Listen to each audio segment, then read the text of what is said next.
Hi Libra, welcome to your first half of February 2017 general tarot reading. It's Rena here. So, what's happening? What's on the docket for you guys? Well, you're going to have something very exciting. You're going to have a full moon, which in this case it's a lunar eclipse, and it's happening in your 11th house of hopes and wishes. Now, some could say that there will be people going out of your life. Maybe you have a circle of friends that is no longer in alignment with what you're all about. And there could be also some sort of groups that you belong to, or even dreams that you've held that you thought that's what you wanted, and you find out that you have shifted, you've changed. You have Jupiter in your sign until October. And so Jupiter is helping, because it's in your own sign, it's kind of expanding your life in general. And you're probably seeing that you have more options than you even knew. And that's in and of itself exciting, because it opens you up to new people, to new situations, and people, places, and things. And altogether, I think you're going to have a wonderful year in 2017, because you guys have probably felt for the last, I would say, 9 years, perhaps, or is it, yeah, 9 years, since Pluto has gone into Capricorn, that maybe your life has been frustrating in some areas.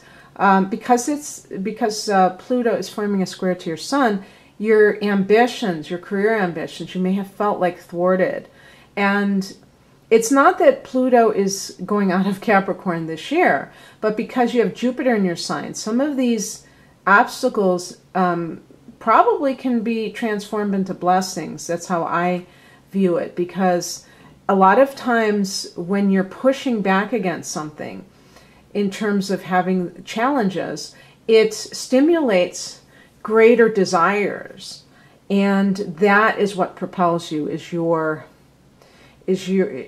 what it is that you want. When things are like kind of happening very easily, it's a little bit too convenient to sit back and assume that everything is just going to drop into your lap, and that's what tends to happen typically. So I think that, the squares, and you also have an opposition from Uranus, can create this sense of instability, but it's like a work in progress. When you finally get there, you're going to be like totally transformed, okay? So let's see. And you'll never have to deal with it again in the sign of Capricorn, so look on the bright side.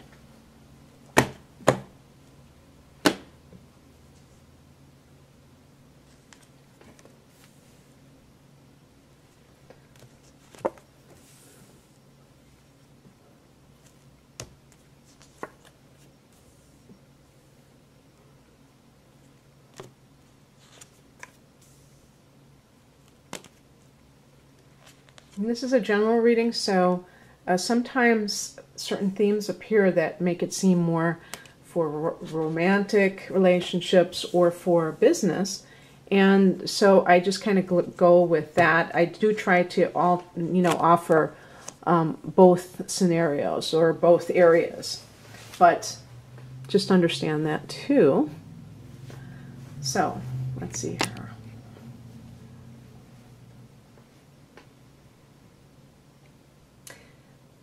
The overall theme has to do with financial abundance, success, prosperity, the best of the best, the 10 of Pentacles. Could be family business though too.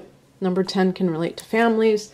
It could be inheritances, I guess, yeah, definitely. It's one of those inheritance cards.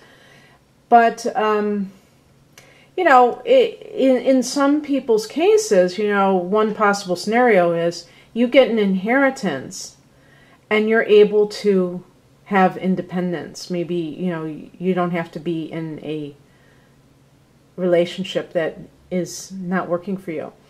But I feel like for some people, you went out on a limb, or is that the proper saying? You did something untried and maybe even out of character for you. You took a chance and it paid off. And this may be your own business. And because we have in the past position, we have the Fool card. So this is about, it could be someone who is not conforming to tradition. The Ten of Pentacles is actually a very traditional kind of a card. But, this would be getting where you're getting through the ability to do things in a different way. And so that can be very helpful for people who are trying to make a go of things and not wanting to, not wanting to just be like everyone else, wanting to be an individual. This is definitely along those lines, but especially about treating it like an adventure and not being too cautious. And, not being too much of a planner ahead of time, just kind of going with the flow of life.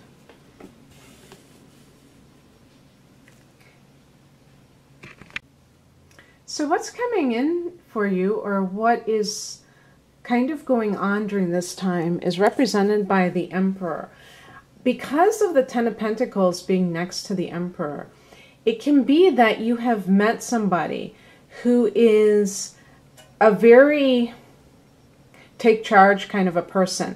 This particular card connects to Aries. I always see it as connecting to Capricorn myself, but apparently it's connected to the sign of Aries. And this person can actually be, as Aries people are associated with the military, Mars being a god of war. So it could be somebody in the military, somebody who is a police officer, things like that. But it could be also showing a person who is very in charge of the household. So it would be kind of authoritarian. It's not all fun and games. I mean, it could be too rigid for you, Libra, because as a cardinal sign, you actually like to control things. So you might end up having a power struggle with this person. But I feel like if this is a person that you've fallen in love with, or in some cases, this could be someone you have reunited with, because I did get the Two of Cups. If this is like, maybe it's the father of your child, because this can represent father figures, that this person is having a stabilizing influence on you. With the Fool in the past position, you may have kind of just been a gypsy and wandering through life. I'm talking about your romantic life. And now you have found somebody that you feel you can build a life with. And if that is the case, then congratulations, if that's something that you want to do. For other people, this could be the sign that you are getting divorced, that you are looking into it because you now are freed from the need to conform. It's funny because I have a card of conformity with the Ten of Pentacles. Maybe that's just kind of the thing that is on your mind, but not necessarily what you want to do, because the Fool is the zero card in the major arcana. So if you have felt that you have been kind of going through a new phase in your life for whatever reason, it could be you turned 30, you turned 40, you turned 50, or you recently got divorced, and that could be why the Emperor is showing up, and you feel like, I want something other than what I've had. That may be what is emphasized here. For some people, that person is someone that used to be in your life that you're reuniting with, and that's represented by the higher message, the Two of Cups. In any kind of business situation, it could involve going back to a former employer, or if you had a partner, going back to that situation. or forming a partnership with somebody because you've started your own business and you want to work with somebody else. Librans tend to like to work with other people, and even if they have their own businesses, I could totally see a Libran person wanting an assistant or somebody who they could, you know, bounce ideas off of, or just at least have for company. And basically, you know, as I said when I started this reading, if I draw certain cards, they may indicate one thing over the other. And this reading is interesting because the Ten of Pentacles as the central theme can indicate something financial, can indicate that you have, you know, taken a risk and it's paid off, okay? But I still think that a lot of people are dealing with emotional issues here, because even as the card that crosses you, we're looking at the Five of Cups. So this is something where you may have felt a sense of rejection or dejection about an issue or an occurrence in your life. And the importance of this card, I think, is to say, you know, it's funny, I was going to say don't cry over spilt milk, you know. I don't know if that's supposed to be wine or blood. But, you know, something may have happened that maybe you were married. Maybe for some of you, these cards are like following the aftermath of divorce. And maybe some of you do feel bad about what happened, and that is kind of keeping you from fully embracing, you know, the new path that you're on, as represented by the Fool card. So that's something to definitely consider if you're in between two worlds, so to speak, your past and your present. And trying to navigate can be quite difficult. You have to let go of that. I know it's easier said than done, though. But a lot of times when people are regretting the past, they're kind of conveniently overlooking certain aspects that really made, you know, the ending of that relationship inevitable. And, you know, I'm speaking specifically of possibly incompatibility issues, the other person doing things that you could not abide by. And yeah, I mean, it's sad when something ends, but it's not a reflection on your value, and you don't have to feel like you, I don't know, some people feel like they're failures if something doesn't work out like that. But they usually don't feel that way with friendships, which is kind of interesting. It seems like these marriages and similar types of relationships are where people kind of place their self-esteem, and I think that's kind of risky when you look at it overall. It's not going to get you where you want to go. And so the advice is represented by the Seven of Wands.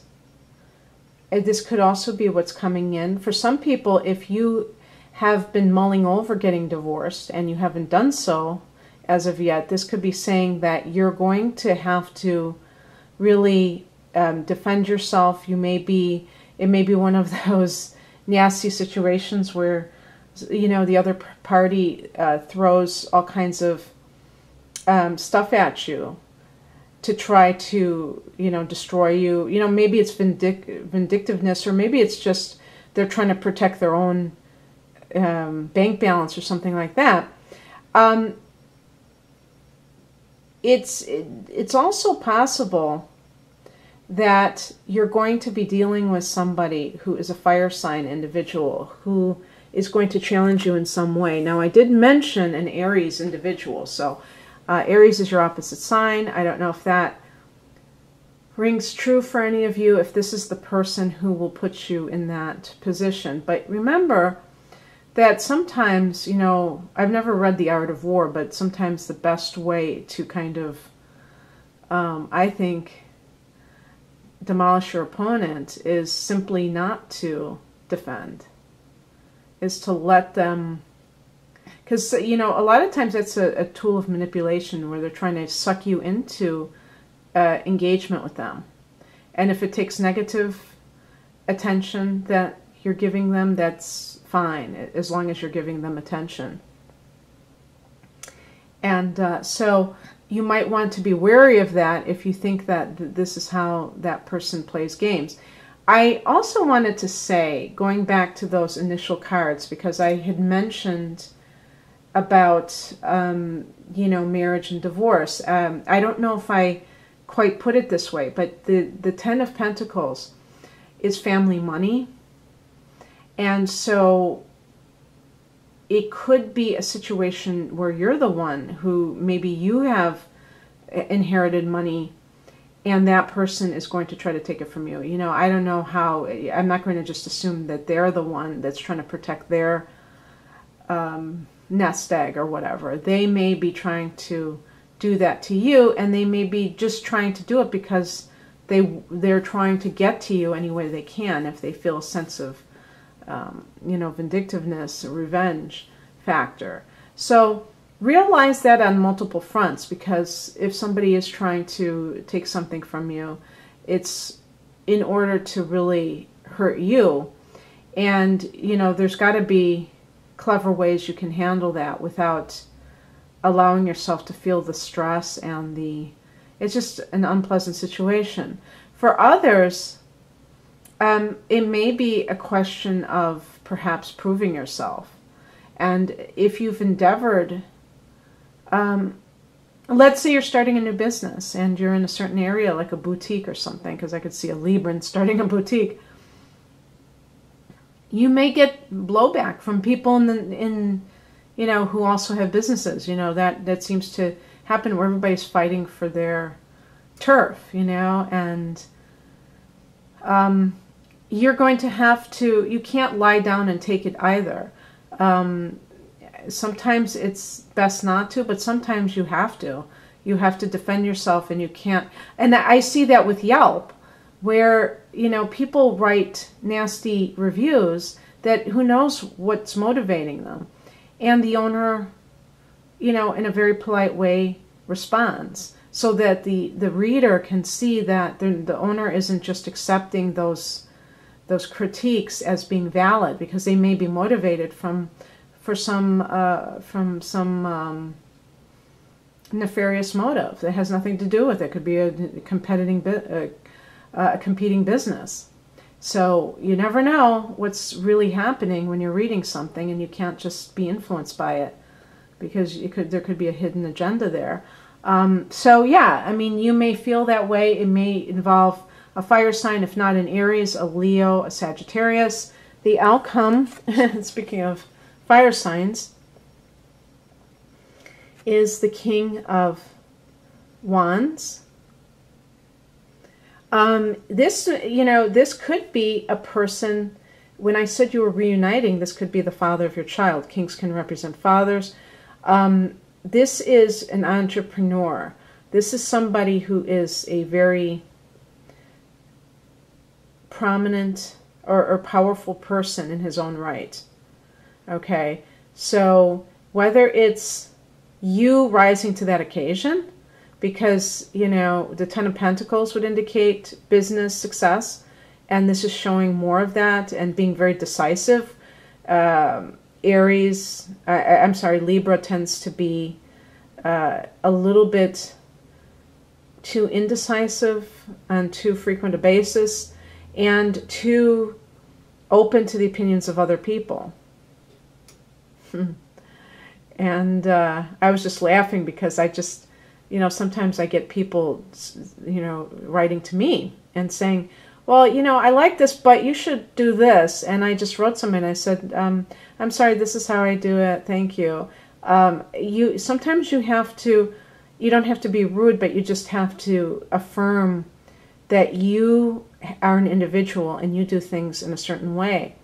And not, you know, sometimes it might be interesting to take other people's opinions into account. I'm not going to say that. But if you have a vision, especially if you have your own business, you have to you know, be in alignment with that vision. And it means not to listen to other people who have other agendas.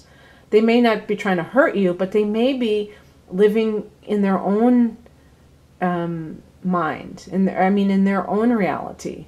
Well, I know they're living in their own reality, not might, they are. And as such, they don't have any right, nor do they have any ability to tell you what to do. So if you listen to somebody tell you how to live, that's pretty foolish.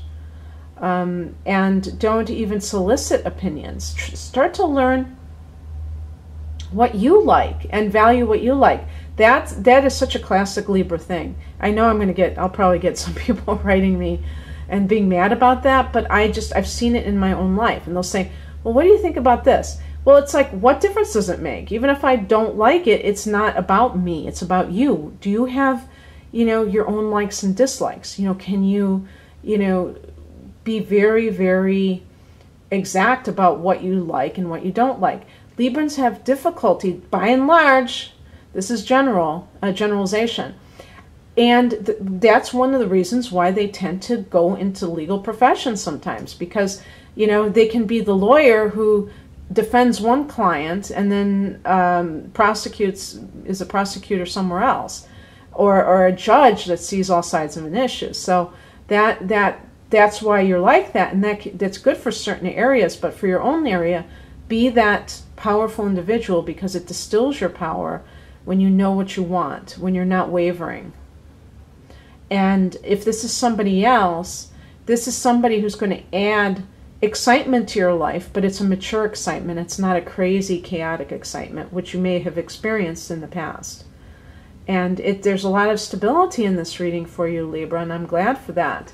So I hope you enjoyed this, and good luck to you in the first half of February. If you'd like a personal reading, please click on the link below. Otherwise, have a great beginning of the month. Bye.